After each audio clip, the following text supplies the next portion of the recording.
There we go.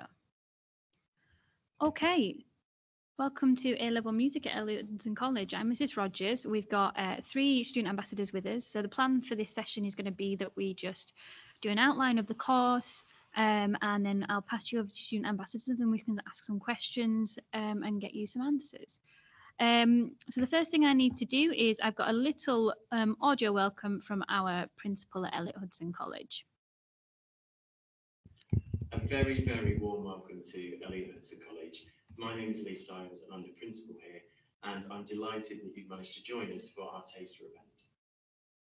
You're starting the day this morning with some online remote access subject taster lessons, and I really hope that you find out lots and lots of information about the courses that you hope to study with us at Elliott Hudson College.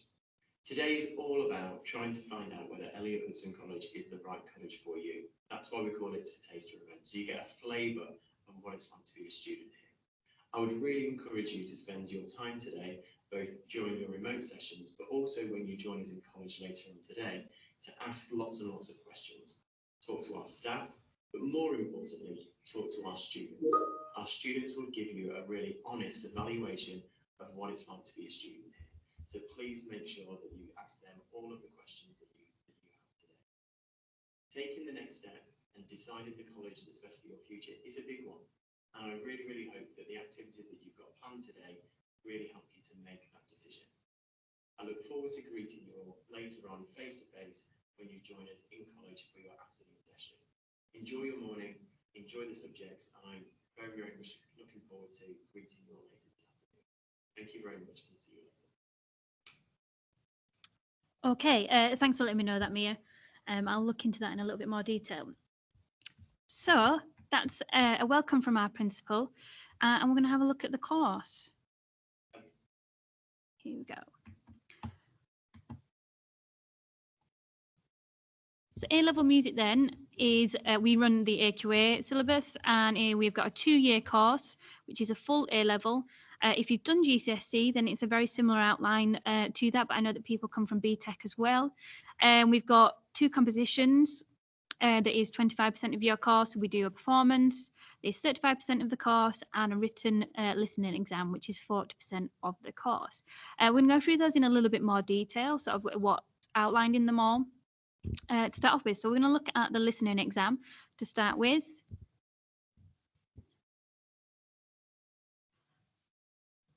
So the written exam then, it's an exam paper with listening and written questions using excerpts of music from particular areas of study.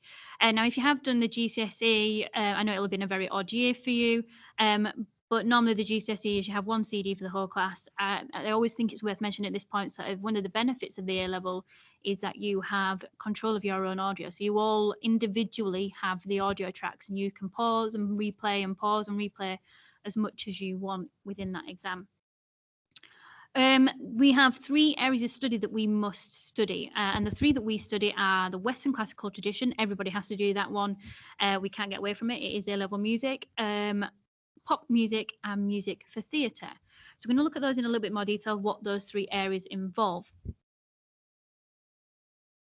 So the Western classical tradition, there are 3 main strands in this. We have the Baroque solo concertos, and we look particularly at Purcell, Vivaldi, and Bach. There are the classical era, so with the operas of Mozart, and then the Romantic era, but with a focus on the piano music of Chopin, Brahms, and Grieg. So we have to know sort of knowledge of all 3 strands, but we look at 2 in detail.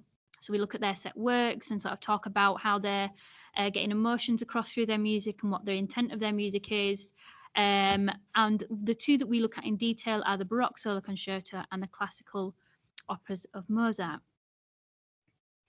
So like I say, the questions will often focus on the intent of the music. Why, you know, when they do this harmonic device, what effect does that have on a listener?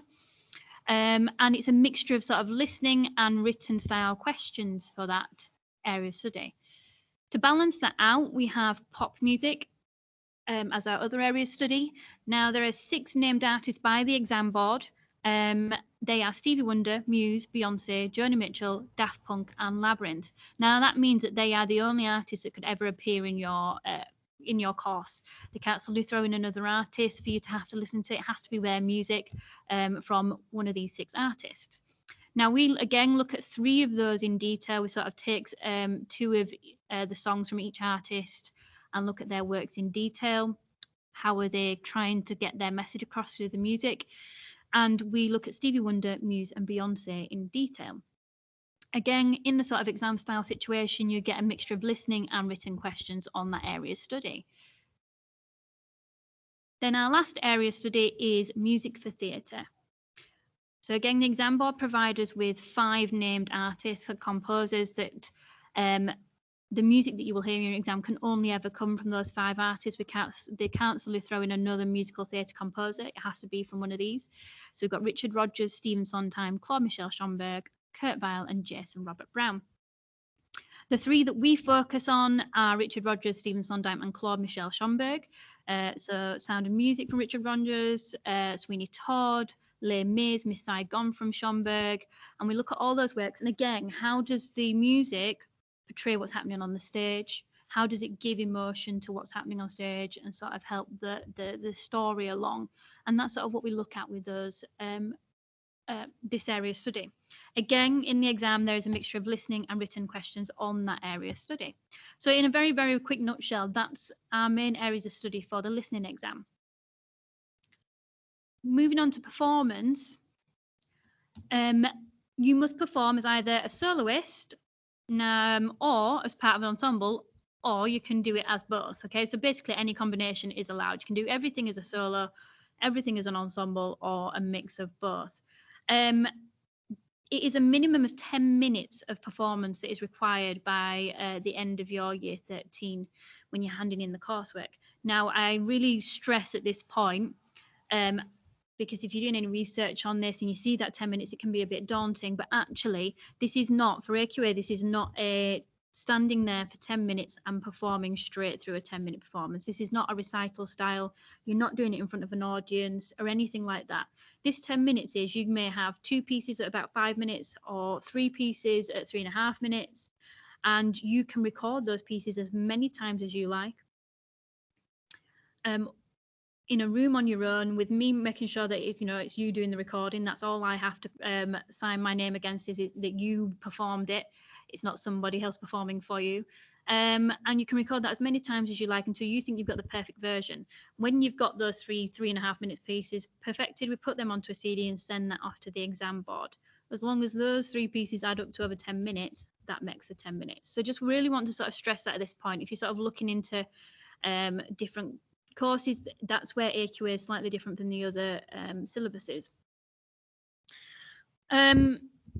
So like I say, it's recorded in college and sent off to an external examiner. The last section then is composition. So there are 2 compositions to do in the course. One is a brief composition, and that gets released at the beginning of year 13. There's a series of briefs that are released by the exam board. You choose one, and then you must write a composition that matches that brief. There is a purpose to that. It must do what's asked in the brief. In year 12, we look at working on a free composition, which, as the name suggests, is totally free. There are no restrictions. We obviously do try and help structure that for you and give some guidance on that, but there are no briefs set by the exam board for that one. Together, the compositions must last a minimum of 4.5 minutes. It's about 2 minutes each. And there is no maximum, so they can be as long as you wish them to be. And again, the only thing that goes alongside those compositions is there a program note for each that's approximately about 150 words. It's not hugely long, that identifies the sort of compositional intent. Why did you compose it like that? What did you choose to try and portray through your music? And that's what's really at the core of this whole A-level. If you sort of break it down to its core, the whole point of this A-level is to learn how to look at music and say, okay, so he's done that. What effect is that having on the listener? So in the exam side of it, we look at it and go, okay, they've done this and this and this. That has this effect on the listener. And then vice versa in composition of, I want to have this effect on the listener, so I'm going to do this. This is my intent. I want them to have this emotion, so I'm going to do this to it. Okay? So with that in mind, I'm jumping ahead of myself now. Just obviously a big part of extracurricular of music is the extracurricular side. Obviously, COVID's had a big impact on that for us in the last couple of years, but we're really hoping that next year we can get back to really building up the extracurricular side in Elliot Hudson College again.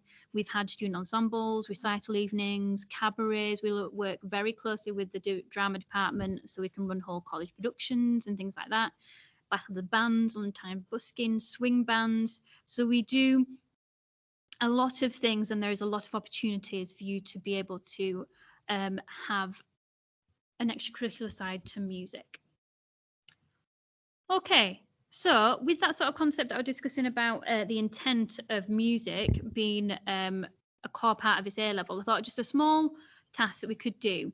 Down the left-hand side, we've got some the key elements of music. We've got melody, articulation, dynamics, structure, meter and tempo, instrumentation, rhythm, texture, harmony, and tonality. Okay. Now, all I want us to do, and you can just bob it in the chat, is have a think about how you would use those to create a certain emotion. Okay, so I'm going to present one. So we've got happiness. How would we use those musical elements on the left to create happiness? So for example, tonality, a really simple way is that I would use a major key to create a happy feeling. I want you to just have a think about how you might use any of those things on the left-hand side for me, and just literally type into the box what you might do to create happiness. Student ambassadors are very happy for you to join in on this as well. This is a good recapping for you.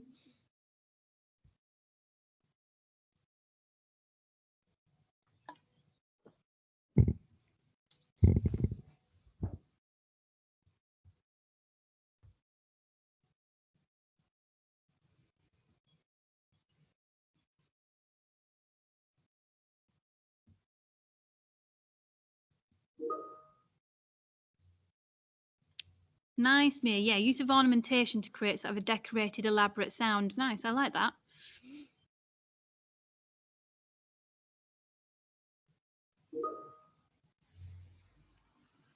Jessica, loud dynamics in a fast-paced tempo. Faith, you're with tempo as well, quick tempo, brilliant.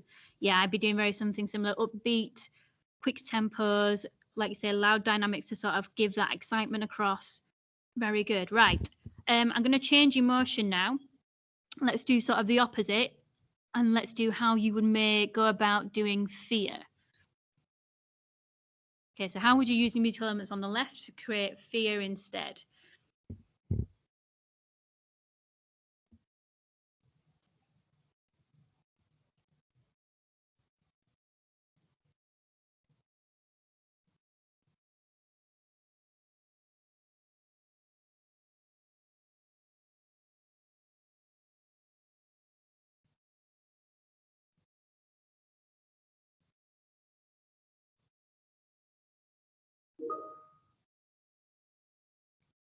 Ooh, I like that, Faith. Quiet dynamics and some close clashing intervals in the chords. I think that would work really well, definitely, to give sort of a feeling of uneasiness. Very good.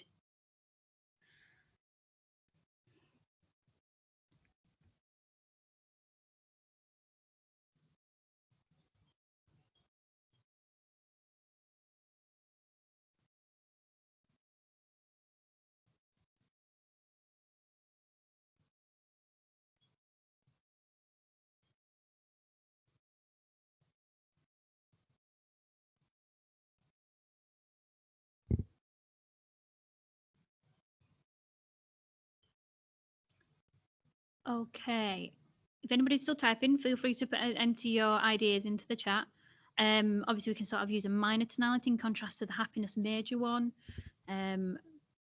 Along the same sort of lines of Faith, maybe some disjunct intervals in the melody, just to make that sort of, like you say, that sort of disjunct, uneasy feeling with fear. Very good. Some really good ideas there.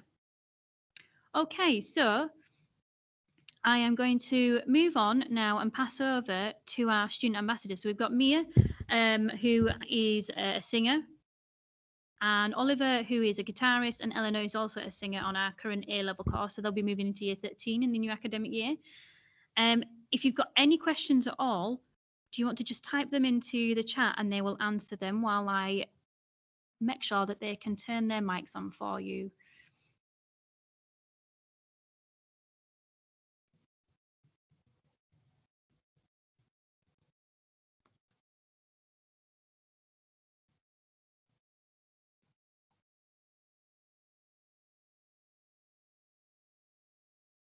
There we go. Student ambassadors, you should hopefully now be able to turn your microphones on. Let me get the chat back up. And while, if anybody's typing in a question, then feel free to keep typing. While people are typing, I will start off with Mia. What do you enjoy? Why do you enjoy taking A-level music? I think A-level music definitely provides a creative outlet for people maybe who do more academic subjects, but equally it does have the academic side, so you are challenged and it's got quite a mathematical way of thinking, if sort of with the theory side of it. So it's a really nice balance of the academic side of A-levels, but also the creative side, so it's got something for everyone, which I really love. Brilliant. Oliver, how does composition work in the classroom? Okay, so composition works in the classroom. We use Sibelius, and what we'll do is we've got an idea that we pick at the start, like a theme, and we'll put that in, and then we'll put variations on it. So that could be time signature changes, key changes, theme of variation, basically. Yeah, very good. So yeah, we've got Sibelius in the classroom. Like I say, we work on Max in the classroom. But we do have 3 large practice rooms as well. Well, 1 large one, 2 medium-sized practice rooms, where if you are more practical and you want to go compose at a piano, we're hoping that that's a situation that we can be doing again in the new year. Unfortunately, COVID restrictions has meant that that's been more at the computer this year. But we do have keyboards that connect to Sibelius as well, so you can compose straight into from a keyboard straight into Sibelius. We do have other softwares that you can use as well, but we do sort of work towards a full detailed score in Sibelius. That's sort of the final finished project, but we do have Logic there if that's sort of where you want to create ideas, and then we can transfer that to Sibelius as well. Okay. And Eleanor, how do I was going to say, how do Perry lessons work? Which I'll let you answer. But just bear in mind that this is the COVID world, and I'll sort of explain after Eleanor sort of said how Perry lessons work, how we're hoping it will run next year. Yeah, so for Perry lessons, we come out of lessons for about half an hour. In the lessons, we normally work on the songs that we are performing at the end of the course, and we work on that throughout, whilst also like building our skills and like learning scales a bit and stuff like that. Brilliant, thank you. So yeah, as you heard from Eleanor, at the minute, because of the COVID restrictions, the students have been leaving their music lesson for about half an hour to go have their peripatetic lessons. Now, hopefully in the new academic year, hopefully that would move to sort of, they might happen in your free time, in your sort of free period, so you're not losing lesson time. But what most definitely would not happen is that you would not be taken out of another subject for your peripatetic lesson. So it would either be out of music, or it would be that it would be in one of your free periods, your study periods where that would happen. But that will all be decided when we've got some more details in the new academic year. But they are half-hour lessons where, again, you focus on your pieces that you're working on, but like Eleanor says, also the skills behind that can help with composition as well in the classroom, and just those technical skills for performance. So unless anybody's got any more questions, we will leave it there for today. Thank you for your really nice ideas that came through the task, and it's been lovely to meet you, and hopefully I will see you all in the new academic year. If you are happy, then you are welcome to leave this video call. Same for you, ambassadors. Thank you very much for joining, and you're welcome to leave the call now.